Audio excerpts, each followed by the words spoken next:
Safety, health, environment, work, education, housing, arts and culture, civic engagement. There are lots of different ways to measure how well Ontario's capital city is doing. And every year, the Toronto Community Foundation takes stock of the country's biggest city and shares its results. Here's the Foundation's president and CEO, Rahul Bhardwaj. And Rahul, it's good to have you back here at TVO. Great to be here. Well, if you pick up a paper in this city, you would swear we're going to hell in a handcart.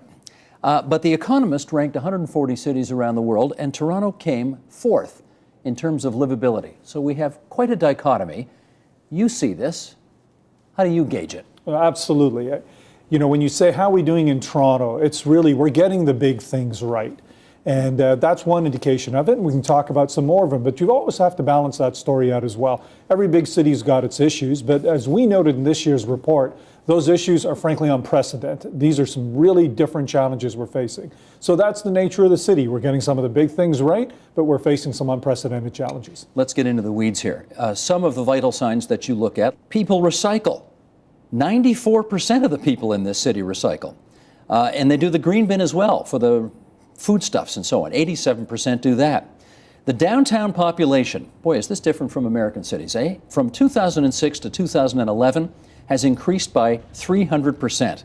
We are not abandoning the core. The public library system, its usage is up over the past decade by almost 20%. Of course, we have TIFF for culture, the Toronto International Film Festival. It's the largest, third largest now, in the world. So that's some of the good news. But you also refer, Rahul, to, quote, worrying cracks in the foundation. What does that refer to? Well, and that really needs to balance out this fourth most livable city on the planet. And I might add, by the way, that the the three out of the top five on that list were all Canadian. So we're doing something quite remarkable here. But as we're seeing in Toronto, not everybody, and certainly, I guess, not enough people are really living in that fourth most livable city on the planet. And this is where we start looking at some key trends that have been happening. And one of them is clearly the divided city that is becoming, and it's around income and equality. And just to give you a snapshot of what that looks like, in 1970 in Toronto, we had about 58% of the neighborhoods were middle income. Now we're down to 29%. And if you take it even more granular, and let's say Scarborough, great area of town. I got this right here. Let's bring this up. You can speak over this if you want. Bring it up, control room. So 96% in 1970, 96% of the neighborhoods were middle income, and now we're looking at 83% that are in fact low or very low income. And if I start to put that in real terms again, Toronto now has 43% of our population lives in low or very low income neighborhoods. If you do the math, that's over 1 million people. And 1 million anything in Toronto is a very big number. And we're also starting to see that 2/3 of those people are in fact visible minorities. So this is a very different city that we are becoming. And when you look at the 35, 40-year trend, we've had a tremendous amount of growth and opportunity and great things that have made the fourth most livable city on the planet. But at the same time, we've created this enormous divide in the city. Having said that, is there less poverty in Toronto today than there was, say, a quarter century ago? It appears that there is. And if you look at it, particularly out of University of Toronto, David Holchansky has been tracking this for a long time. And it's clear that what's happened, and you know, it's a great discussion to have. It's part globalization, it's part the decisions we've been making in the city, the province, the federal level, that in fact, what we used to have was a very middle-class city that has in fact become polarized. That we've had a double in the number of neighborhoods that are actually high income, and at the low and the very low end, well, they've gone up almost triple. So it's been a flattening out of the middle class in this city that seems to be the case. Here's some numbers about what it's like to be a young person in this city. Childhood obesity, you guys measured that. Apparently 40% of the boys and 30% of the girls in Ontario's capital city are considered overweight or obese. And if you're a young person looking for a job in this city, well, 1 in 5 of you are having a hard time doing it.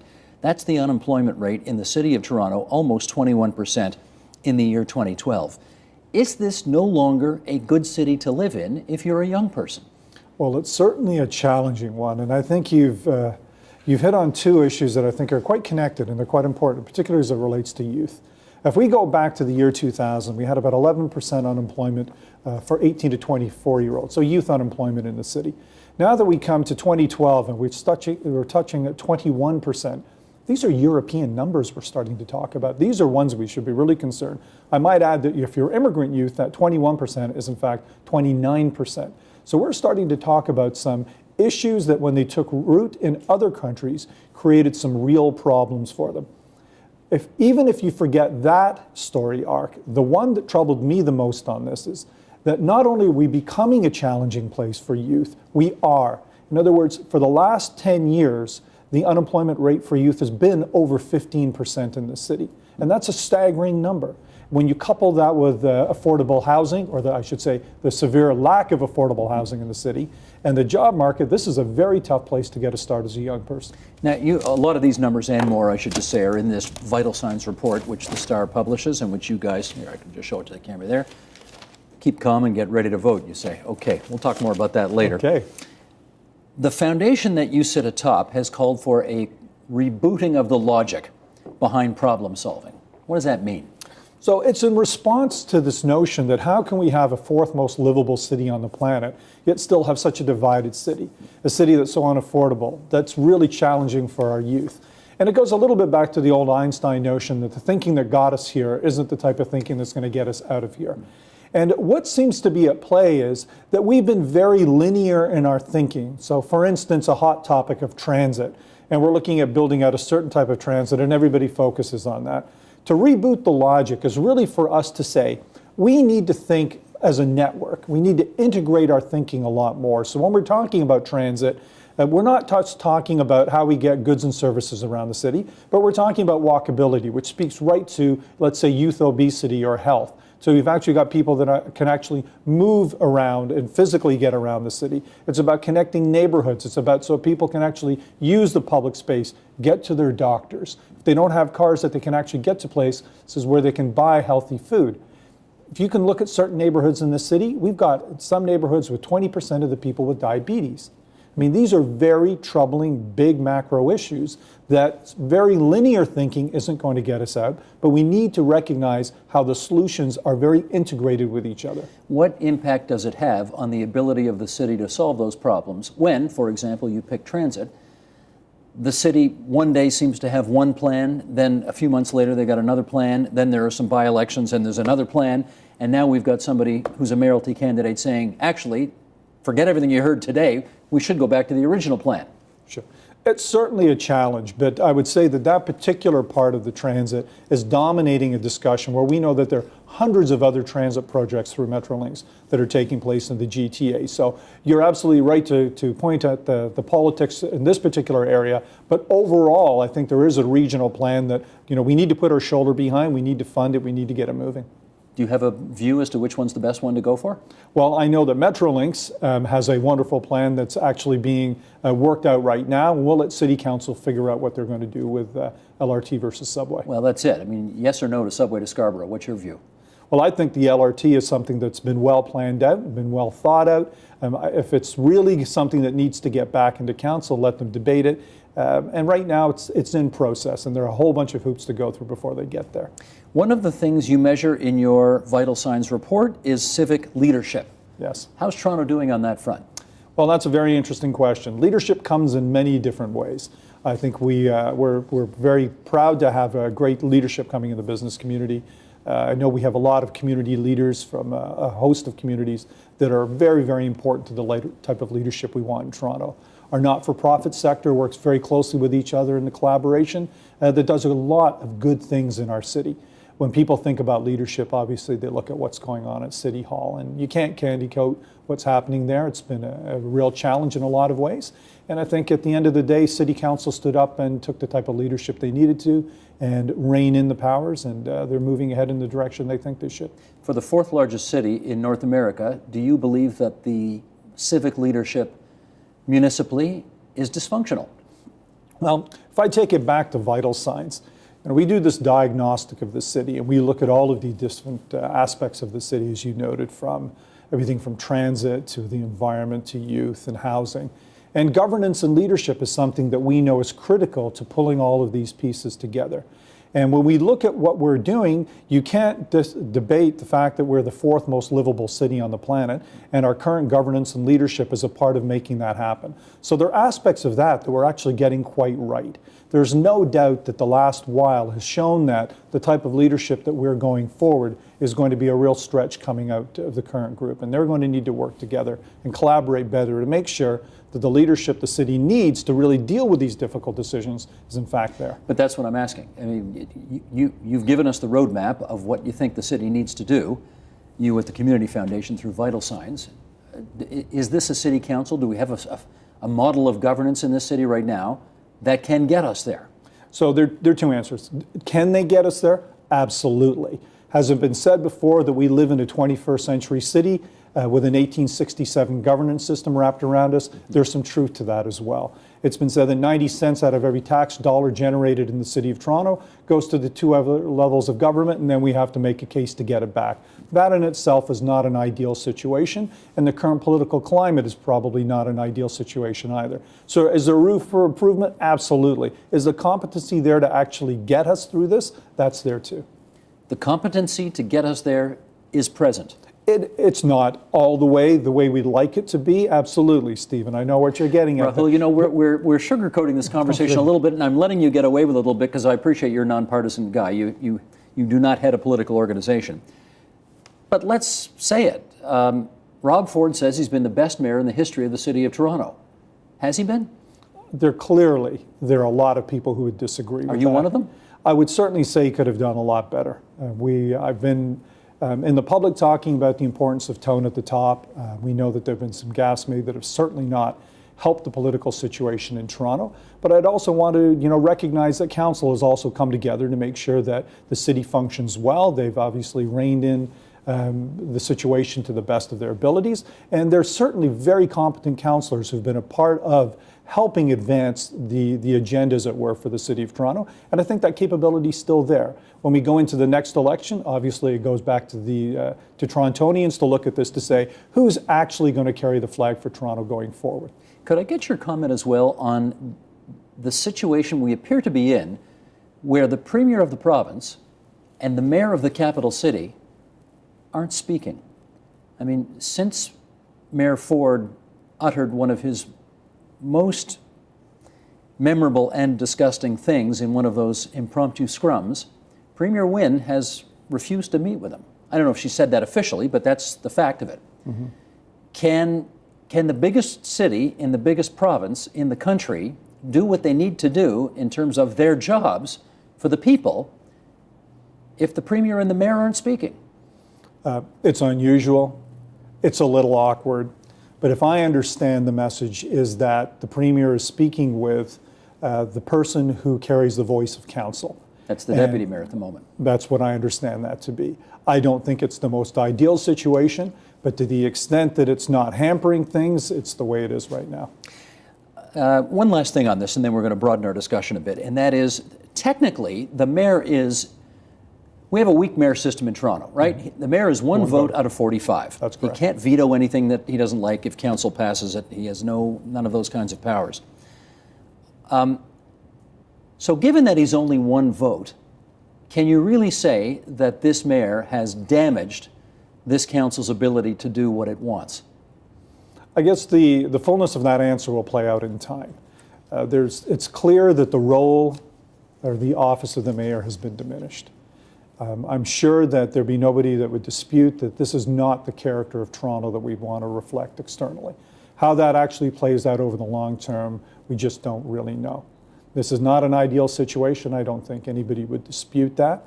And this is going to be a very interesting year. And you can tell from our Vital Signs cover on this year's report that we're trying to get people engaged with what's going on in their community to understand the really good things that we're doing and understand the challenges that we're facing. And a lot of people are very frustrated by what's happening in the city, both the good and the bad, and they want to get engaged more.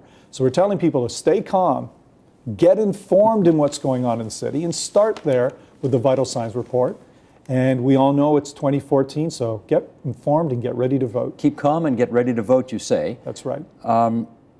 Will your organization either endorse a candidate or render a verdict on whether you think this mayor ought to be reelected? No.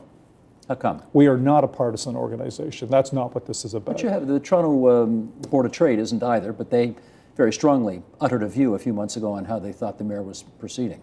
we wouldn't be getting personal. That doesn't help. We're here to bring the city together, not to divide the city. And it's really key for us to recognize that governance and leadership are extremely important, but they're one part of what the vital signs of a city are. And we want to make sure that everybody gets an accurate, objective, and balanced approach and view on what Toronto's vital signs are. Understood. Okay, we're going to broaden our conversation now because while we've been talking about all the vital signs of the city, you are actually the head of the Toronto Community Foundation. And many people may not know what community foundations actually do, despite the fact that they're 100 years old this year. So we're going to dive down a little deeper on this. Control room, if you would, let's bring these graphics up. We've had a century of community foundations in North America, where there are 1,400 community foundations worldwide, half of them in the United States. We have 51 in the province of Ontario. What are they? Well, they are independent, charitable organizations that typically serve a city or a region. They make grants to improve the quality of life in a community. They take donations from private and public sources. And as we suggested, the first one ever was established 100 years ago this year in Cleveland, Ohio. And with that, we welcome Terry Cook. He's the president and CEO of the Hamilton Community Foundation.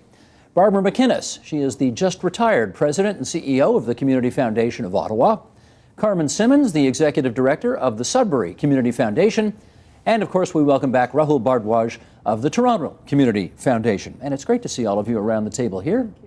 I want to start in a bit of an unorthodox way.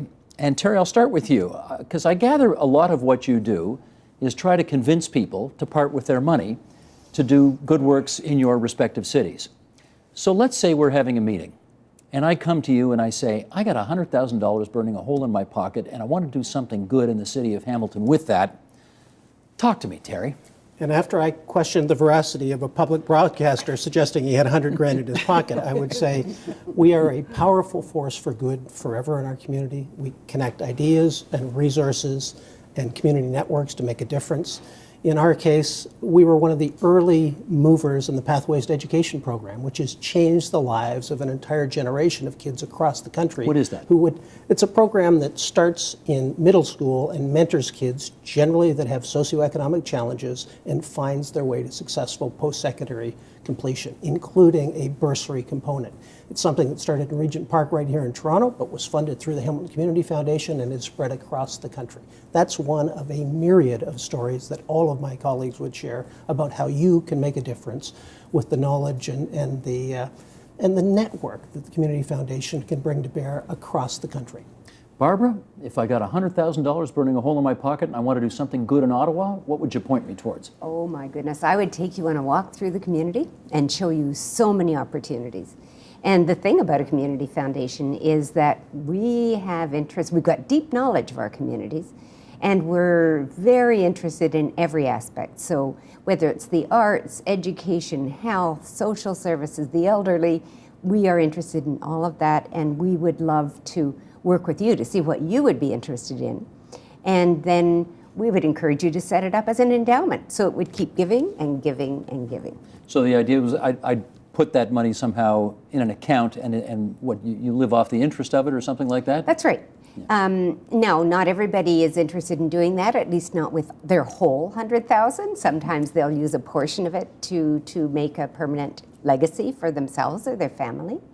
But the thing is that it can be there forever, and the purposes can change over time as the community changes. I'm in Sudbury, and I love the arts. What do you want me spending my money on? I would be delighted if you would look at establishing a legacy for young artists wanting to further their education.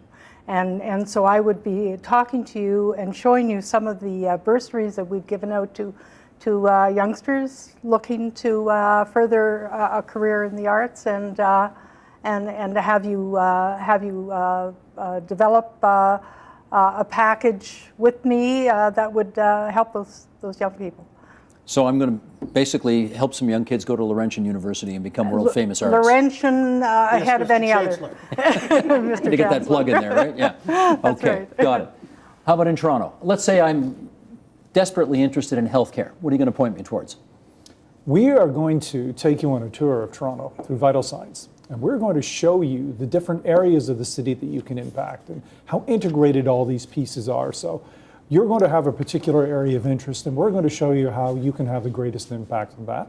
We've talked about vital signs being diagnostic of the city. So now that we know what the issues are, we've also got a solutions bank. It's called our Community Knowledge Center. Through the wisdom and generosity of IBM, we created what we call our YouTube for philanthropy. So we're going to find out exactly what you're interested in and introduce you to opportunities you didn't even know exist. And then we're going to show you how those are actually going to sprout in a very integrated fashion to impact areas you haven't even dreamt of. How similar to a real conversation with a real prospective donor is what I just heard? Terry? I think it's exponentially quicker, because what we want to do is understand you, understand the things that you're passionate about, find out ways in which you want to make a difference, and then dial you into a myriad of conversations in our communities in which you can make a difference. And it really is that combination of your passion, your resources, your commitment, and the sense of legacy of wanting to make a difference perhaps long after we're sitting around this table that really distinguishes the the Community Foundation ethos. Now, here's the problem, though, Barbara, and that is you've got Children's Hospital of Eastern Ontario that want our money. You've got many other worthy things. Maybe National Arts Centre wants our money. TVO wants our money. I mean, everybody, there are tons of great and worthy causes out there. Yep. How are you going to get your community foundation to the head of that list? Why would I want to be with you as opposed to one of those others? We don't need to be at the head of the list. We're different because we're just the vehicle. We are not actually the object of people's charitable giving. And why would they use us instead of going directly to CHEO? Sure. They would use us because they can set up a fund with us for all of the causes they care about. So they can provide some funding for CHEO through their fund at the Community Foundation, but also their alma mater for disadvantaged children in parts of the community to help clean up the Ottawa River. And so it's a one-stop shop for anybody to do philanthropy and make it just a little bit more powerful. Carmen, do you ever get into arguments? We'd like your money for this, actually. No, but I want to spend my money on this. No, but we think it would actually be better for this. Does that ever happen? We try to avoid that. As far as we're concerned, potential donors have given a lot of thought to what they care about in the community, and we want to respect them. Can you give us, Rahul, a real-life example? I don't know how much sort of privacy and confidentiality surrounds all of this, but could you give us a real-life example of a real family in Toronto that came to you with X number of dollars and said, here's our passion, here's what we want to do, and then you laid out a plan for them? Sure, and it's never a straight line discussion either, Steve. So they'll come in as you did and they'll say, here's an interesting area we'd want to go towards in the city. Could be youth, could be a particular geography. Then we take it back and we say, so we're going to have a long relationship with you for a long time. So let's start to vision together. And then we recognize, or they'll recognize, that at the Toronto Community Foundation, we're the foundation that loves Toronto, and we engage people who want to make Toronto great. And so here's a starting point of a journey between us and another family. And we're going to identify some places along the way that we can work together. But we also connect them into some big things they don't know about. So for instance, all of us are colleagues, are part of a community foundation network. There are 192 community foundations across the country. And I'll tell you a story. The Governor General stood up not too long ago in front of all of us and said, you know what makes Canada a great place? Is that we're a collective of smart and caring communities. To be a smart community is to be a caring community, to be a caring community is to be a smart community. And the Community Foundation movement picked that up and said, you know what? We're going to go into our communities and we're going to talk to people just like you, Steve. You say, you've got time, you've got treasure, you've got talent, and we're going to be your partner in giving life to that. So that's all a part of the conversations we'll have with people that want to come in. Okay, give me, for instance, give me a family who's done something like that. Well, I won't give you a name because you asked me to preserve their privacy. Okay. But it's not unusual. I can think of a particular family whose the husband did rather well recently and had a liquidity event. So immediately, they had a what? A liquidity event. He sold some stock, or he sold a part of his company. Okay. And typically, as a part of your tax planning, you're going to say, well, gee, there could be a philanthropic component for it. So he gets involved in a conversation with his professional advisor who contacts us, and we can help them think about it because he says, A, I've got a liquidity event, I want to do something good in my community, and guess what? This is probably going to help with my tax planning. As a part of the relationship, we get to meet him and his family. They're not so interested in the liquidity part of this. They're not so interested in the tax planning. And now they're getting excited about, you mean we can actually impact things in our community? We can actually, impact communities that we've never even been to. Because this is a big city. People know their city is a function of where they live, where they work, and what they see in between. We connect them to all the other pieces. Barbara. Yeah, and just to add to what Raul says, what helps make us smart and caring, and our community smart and caring, is that the community foundations can help people who want to give something to find the things in the community that are hidden. We know what's happening in that corner of that neighborhood where people are working really, really hard, doing wonderful things. They need some money, but they have no fundraisers, they have no marketers. So the examples that you used before, causes in the community everybody knows about. They have little armies of fundraisers and so on. The Community Foundation adds value by showing people the things that they couldn't find out by themselves. And that's one of the things I think that we can serve our communities by doing, shining the spotlight on this stuff. Gotcha. Well, the spotlight is shining on mining in Sudbury right now. A lot of people made a lot of money in mining. That's right. Again, you don't have to give names, but have you got an example of somebody who made a good fortune in mining and said, you know what, I think I want to do this, that, or the other thing? Yes, and one of the donors I have is a retired mining executive who had a lot of stock options from other companies whose boards he sat on. And in order to take advantage of those stock options, he donated all of them, much of them to charity. How much did that turn out to be? Well, for our organization, over $300,000. In terms of the size, would that be the largest you'd ever received, or in the middle, or, I mean, is that a biggie? It's reasonably large, yes, and but some of our funds start small and then they grow over time. So that is not our largest fund by any means. How much you got in your fund? Well, we're a very small foundation. We have $3 million, just under $3 million now. I have again about $8 million in the pipeline that I know about. We're still very small. You know, even with that, compared to the other people around the table whose foundations are quite a bit. Well, let's see. How much is in Hamilton's pool of money right now? Depending on what the stock markets are doing this week, about $135 million. Where does that rank you in the country or in the continent? We'd probably be 7th or 8th in the country, but we're the oldest in Ontario. There's a benefit to time and building a track record and demographics. And we've had gifts as large as $40 million, the largest in Canadian history at the time, from the Young family, which is quite an extraordinary couple who wanted to make a difference forever in Hamilton. But the other thing... Is this the Youngs who own the Ticats? Aunt and uncle. Joyce and Bill are the aunt and uncle of Bob, and remarkable Hamilton philanthropists. But I would also say that we've had, with the intergenerational transfer of wealth, in the last year, we've had gifts of $2.8 and $1.8 million anonymously from a retired public health nurse and a retired elementary school teacher, just wanting to do good in the fields in which they'd served. And at some level, that sense of not wanting to be acknowledged, but just wanting to do good, really is reflective of the values of this movement. Now, I've heard here that stock options is one way of giving the money. Does anybody actually walk in with a check for $1 million and just hand it to you? Yes. That happens. What do you do when that happens? Smile, take the check, and thank them profusely. I give hugs. You give hugs. That must be something. And we've all had the good fortune of having that experience. What is the biggest check you've ever held? Be a couple of $1 million. Huh. How about you? The biggest check I ever got was for $1 million, but the donors gave it half to our community foundation and half to the Toronto Community Foundation because they felt those were both their home cities. Gotcha. And but the biggest gift is actually almost always these days in the form of stock or stock options. And so we've had very, very large gifts, but not checks. And how much is in your community foundation in the We're bank? at $100 million in assets now, and we're relatively young compared to Hamilton. You wouldn't know by looking at Terry and I, but Maybe you would. we're 26 years old, so it does. You do have an advantage of time. The older foundations have a chance to have bequests given to them over time, and that makes. You've been around for a few decades, a little longer, and I think I saw in your annual report you're at $275 million? But the biggest gift we ever got, Yeah. it's going to sound a little off, but one of the founders, his wife Fran Deacon, is still with us and is a wonderful lady.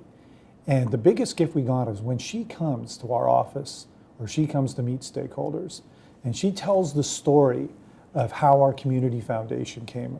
And you see the look in people's eyes when they can understand that that little piece of change that you want to be can actually get there. I tell you, it even surprises me, because there's such a desire in people to feel purposeful around their community and know they're doing something good. And here's a woman whose husband was literally on his deathbed as they came up with the notion of starting the community foundation in Toronto. And she still will come out and meet people to remind them that that was their thinking on a day where we didn't have the ability to talk about the big numbers that we are right now.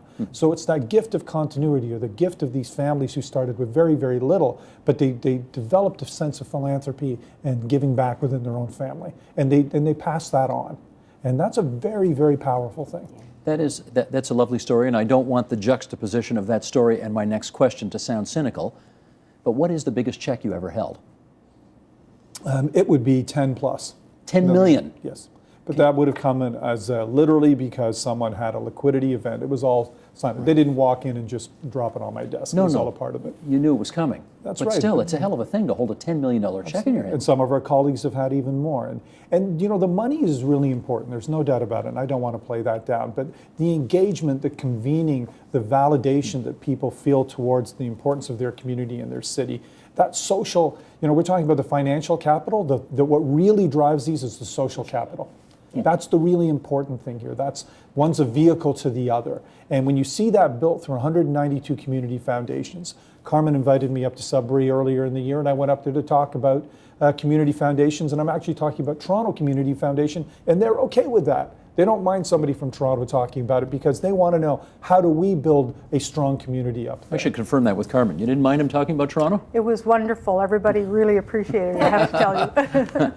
Now, the money's not just sitting there in a bank, right? You guys, Terry, you said you've got it in the market. So my question is, what happens when the market goes for a big plunge? Well, it's an interesting question, because I mentioned the Young Fund, which is our largest fund now at about $34 million in Hamilton. And we're doing something that I think is reflective of the changing nature of the business, which is actually, with the support of the donors, to place that capital thoughtfully in enterprises that both do well but also do good. And in our case, it allows us to provide loans of capital to charities and nonprofits, investments in companies that are making an environmental difference. It allows us to go well beyond our grant capacity, which in Hamilton is about $6 million a year, and really place larger pools of capital, not just in Hamilton, frankly, because we're also doing that across the country and in some places internationally. And I think that's one of the other values that we share as leaders in this movement, which is, it's all well and good for me to be passionate about your hometown of Hamilton, Ontario, where your mom was the chairman of our board of the Hamilton Community Foundation. You know, isn't that funny? I just found that out before this program. Well, I'm you trying told to me educate. That. I didn't know that. Good for you. Okay. But we also have a broader vision about our obligation to the world and to the country to strengthen. Okay, but Terry, when the market goes for a dump, and that's your money Yes. that's disappearing, Correct. what do? Well, first of all, we have an investment policy that is patient, that takes the long view, and we have the benefit of the wisdom of good governance, which over the years established a very healthy reserve so that in times of market uncertainty and turbulence, we would still be able to grant and provide benefit to our community. So we've never stopped granting, even in the turbulence of the last 10 years in the markets. Carmen, is your money in the markets? It is, And? and we also have a reserve fund worth 2 years' worth of granting. And so we've been able to offset any losses with that kind of money to grant out. But the other thing is that we've only had one experience, and that was in 2009, where the markets went down. The next year, we made all of that back. Huh. So in one year? In 1 year, and so it bounced back remarkably. And I think that's part of having really sound policies and good investment management. Because Barbara, you're making commitments, you know, years and years out, right? And if you suddenly lose millions of dollars in 1 year, do you ever have a problem, quote unquote, meeting payroll? We don't, because we've done some pretty deep thinking, and it was 2008 that caused us to think even more deeply about this. And our foundation came to the conclusion that it was just as important to have a constant outflow to the community as it was to retain the capital forever. So we have to balance that. And sometimes it's very difficult, but if you put the right policies in place, and if you get the right people around the table, we are very fortunate in Ottawa because we have Gordon Thiessen, who is the chair of our investment committee, and he takes former- that job. Former governor of the Bank of Canada. Yes, former governor of the Bank of Canada, and he takes this job very, very seriously, and he's attracted some brilliant people around the table. They all serve voluntarily, but they bring us the best possible thinking. So right now, we're doing some interesting things with our investments. We're looking into alternative investments, and I know they're doing this in Hamilton. What does that mean? So they're investments outside the markets, outside the financial markets. So, for example, a real estate investment. And there is some interest now in looking at an infrastructure investment that we're also doing with Hamilton. Does this mean that community foundations are buying real estate? We're buying into a real estate trust. Going to a trust? Yeah. Okay. And we'll do the same probably with infrastructure if we decide to go that way. It means that we're not as subject to the vagaries of the market. And those may be providing a different type of return for us. So it protects the dollars that donors have given to us and entrusted to our care. And we take that seriously. Sure. Rahul, let me ask you this, because when you give money to charity, obviously you want as much of that money going towards the end goal as possible. And we have seen some pretty nasty horror stories over the years where, people give $100 to charity and they figure out $50 of that is going to paying staff and sending the chairman on various vacations or whatever. When you give money to a community foundation, how much is actually going to the cause?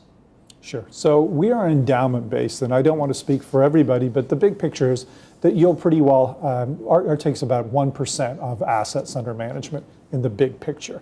So there is a lot of money that will flow directly through, that will go straight through to organizations.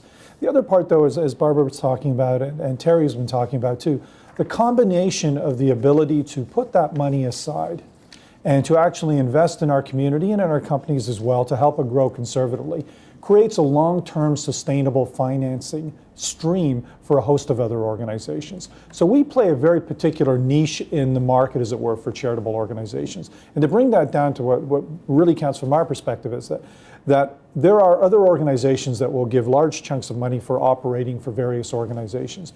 We're looking at really good programs that we think we can sustain over the long term. We want to engage donors such as you. So when you come and set up your family foundation at the Toronto Community Foundation, it's not just the money going in and out 1 year, but for 10 or 15 years, you can be part of a journey where you are leveraging your money with other donors in particular areas you want to go into. So it's a very interesting, and I would say somewhat more complex notion of giving than the standard money in, money out. And there are other organizations that play a very important role in doing that. Any idea how much you're spending, how much you're flowing every year to various causes? So we know that we're at 10 million plus. In good years, it's probably around 12 million. We often have flow-throughs that add substantially to that as well. And we're granting to probably 600-700 organizations a year. If you weren't flowing that money, Yes.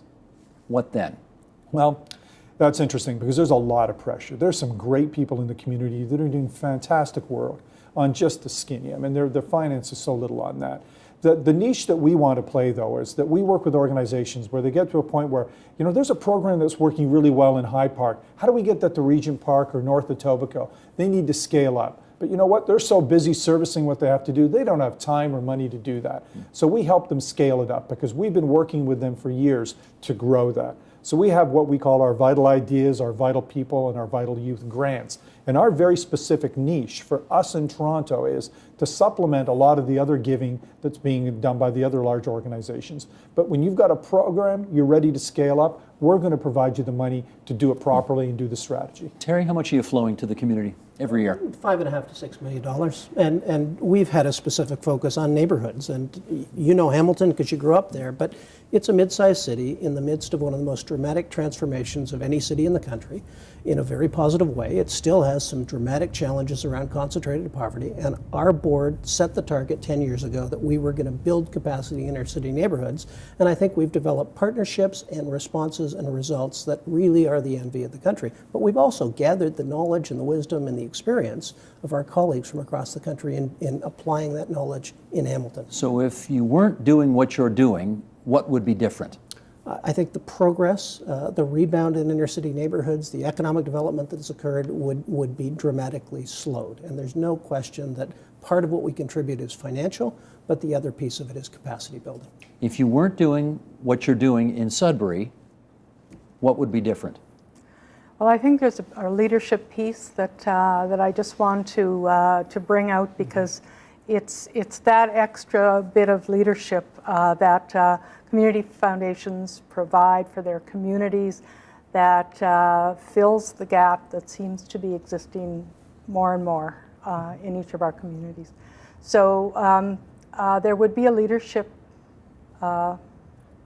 gap for sure, void. You need people to take the bull by the horns and get stuff done. Well, that's right, and we have the ability to build capacity and to build volunteer networks that really help to build the whole community, not just particular sections Okay. of it.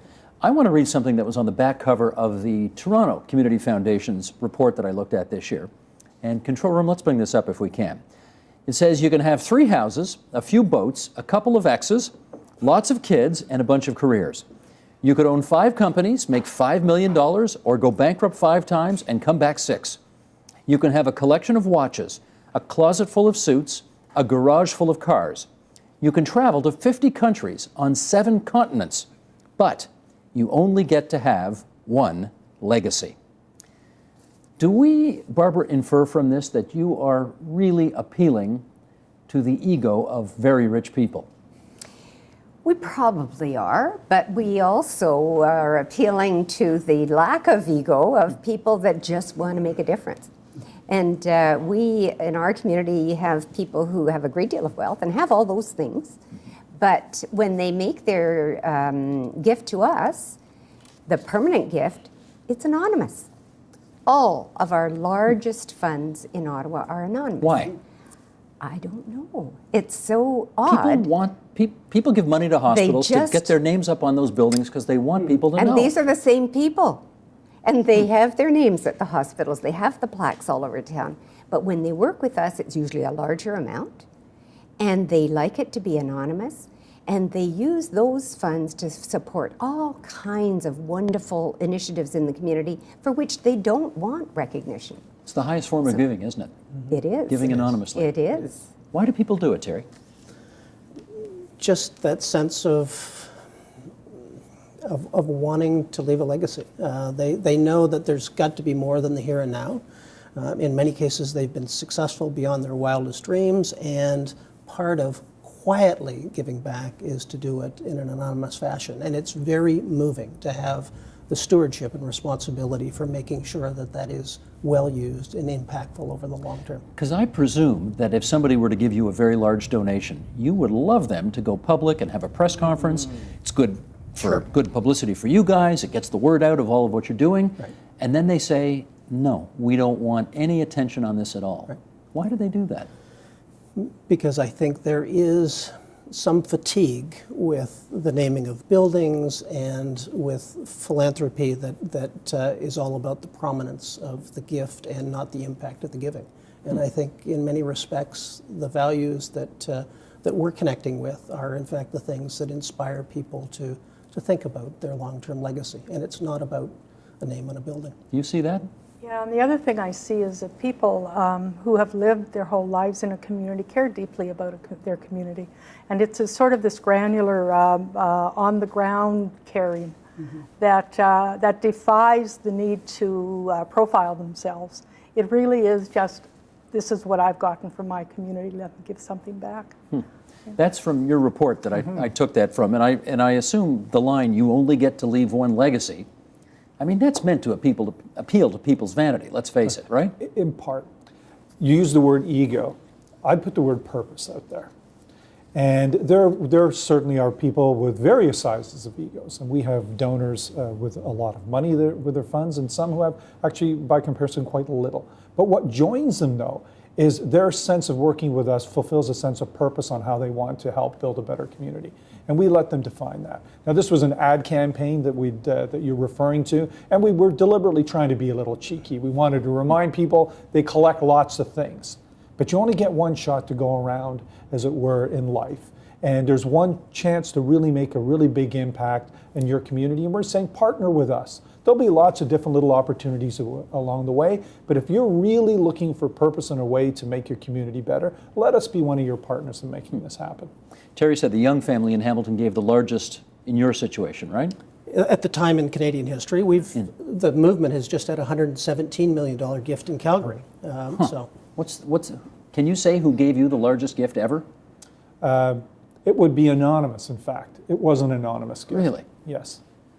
Can you tell us who gave you the largest non-anonymous gift that were prepared to put their Steve, name you'd be to it? stretching my mind on that, and I don't know, in fact, if they want to be known publicly. But these are people who've been giving all across the city as well. And you know, I understand this is philanthropy, and everybody wants to focus on the numbers and the individuals.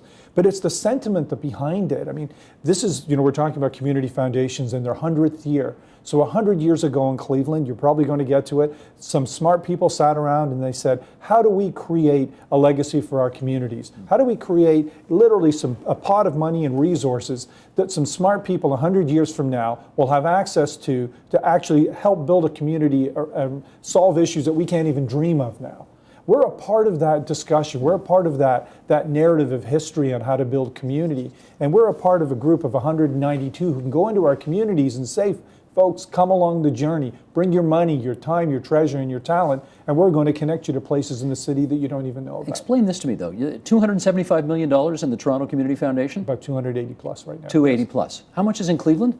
Over $1 billion. This is the fourth largest city in North America, and Cleveland, I don't even know if they're in the top 25 anymore. That's right. Maybe not even the top 50. We have a little bit of work to do in Canada, if that's what you're asking. I am Also, wondering, this is old money Yes. for Cleveland. a lot of old money in Cleveland? home of the Rockefellers, among others, right? That's where they're from. The Rockefellers are from Cleveland? Yeah, I guess they are originally. You told me how about Tulsa, Oklahoma? I think they're 1.4 now, billion. Tulsa, Oklahoma So a has lot $1.4 of billion. Well, if you Those go, are small. New York Community Trust has $2 billion and more. Yeah, big there are numbers. lots of Yeah. very large community foundations. But the thing that's really interesting is that there is a focus, or there has been traditionally, especially in the US, on the money part of what we do. I've worked a lot with European community foundations who are early. It's not a movement that's been around for 100 years in Europe. But what's so fascinating is that they don't necessarily put much focus on the money, partly because in a lot of countries or communities they can't. So the post-Soviet countries in Eastern Europe, they started community foundations with a great deal of enthusiasm and a huge amount of success, but it was about building a civil society institution that people could trust. Because after the wall came down, there was very little trust in communities. Sure. And a community foundation was a way of knitting people together and bringing them together around their issues that really mattered. They didn't trust the government, they didn't trust the police, they didn't trust anything much except the community Except you foundation. guys. But Rahul knew where I was going there, which is some of these American cities, which are a lot smaller than some comparable Canadian cities, have a lot more money. Why is that? Maybe we're not as charitable as we think we are? Is that what's going on here? In most cases, they've been at it a lot longer. In most cases, the tax treatment in the U.S. has been more generous relative to charitable giving. And I think this momentum is just beginning to build in this country. But let me say this, as much as we've all been the beneficiary of some remarkable large gifts, the most important gift ever in the history of the Hamilton Community Foundation was the first gift for $200 from a widow in the north end of Hamilton, because that's what got it started. Do you know who that was? It's anonymous. It's anonymous again. Isn't that something? Okay. With our remaining time here. yes. You ready? Okay. Your name is, in some of the circles in which I travel, your name is constantly mentioned as a potential mayoralty candidate for the election which is to be held in October of this year. Mm-hmm. Do you have anything you want to announce here today? I'm deeply in love with the city of Toronto, Steve. Do you have anything more relevant to announce here today? You know, Steve, it's one of the privileges in my role that, you get to learn a lot about Toronto, and you get to move around all through Toronto. And when you stand up and you make talks, vital sign speeches, as I do, and you go through the good, the bad in the city, and talk about potential solutions, and you work with collaborations in the community to advance it, it's not unusual that when people are looking for people who know something about the city and who've demonstrated a certain leadership, that your name gets into that. And it's very flattering, particularly, as I said, for somebody who really deeply loves this city. It's very flattering to be put into people's minds as even a potential candidate. And to be frank with you, yes, people have been approaching me to be considering it, and I will, as you know, I will consider it, because a host of things need to line up before anybody can make actually the smart and the right choice. So you are considering it? Steve, enough people talk about it that one must consider it. And we are having very unusual times in the city of Toronto. This is a very important election. So anytime people are asking one to consider it, I would do them due respect and do that. I would also add, though, as I've said before, there's so many ways to demonstrate leadership and community leadership in the city. And I'm privileged to be part of an organization that's so impactful. So, how long have you been there? You know, Terry asked me the question earlier, and it's coming up to 7 years, the fastest 7 years of my life. You've been at the Community Foundation for 7 years. That's correct. Have you got a 7-year itch happening, Rahul? Well, that's interesting. And that's not an answer. Well, you know, I never really thought about it that way, to put it. Well, one of the reasons I wanted to save this question for now, as opposed to during the one-on-one interview we did earlier, was that we have somebody at this table here who has actually got a long legacy in public life. You're right. Mr. Cook, sir. Correct. You were the regional chairman of Hamilton Wentworth once upon a time. For how many years? I was 15 years in elected office. I was 2 terms as a regional chairman, 6 years. And do I think my colleague would make a great mayor in Toronto? Go ahead, ask the question. Well, that's too easy. I wasn't going to ask that. But I was going to ask whether you had any advice for him. Well, first of all, he's in the best job in Toronto right now, because as I like to say, having spent a long time in political leadership, I get all of the upsides of those things I enjoyed as a regional chairman: public policy, love of community, leadership, driving change, without the headaches of running for office or dealing with politicians each and every day, which, as you know, can be a high-maintenance undertaking. But I think what this does reflect is that this movement has attracted remarkable leaders, and my friend would be a remarkable leader, whether as the CEO of the Toronto Community Foundation or as the Mayor of Toronto. You think he should run? I think he should have that discussion with his wife and his family and come to a logical conclusion. That's easy for me to say. Like a politician. What's your wife's view on this? Well, now that Terry suggested I should go ask her, then maybe I think we should go have a chat. Oh, like you haven't already. Because I don't have to tell you, we got a minute left here, so I'll make it quick. Obviously, the mayor is running for re-election. You know that Olivia Chow's name is out there, John Tory's name is out there. They're both way more high profile than you, I don't have to tell you. So if you get into this, you realize you're up a pretty tall mountain in terms of trying to get recognized. You know that, right? Well, now I'm going to have to really think about it, since you put it that way. I'm not trying to encourage or deter, but Of course, you'd be that's- the, you know, your name recognition isn't exactly blasting through the ceiling. And quite deliberately so I understand that very well. But, you know, from TCF standpoint, we always have a position in the city to be able to really talk about how we can work together to make it better. So if that's what I'm still doing a year from now, that's just fantastic.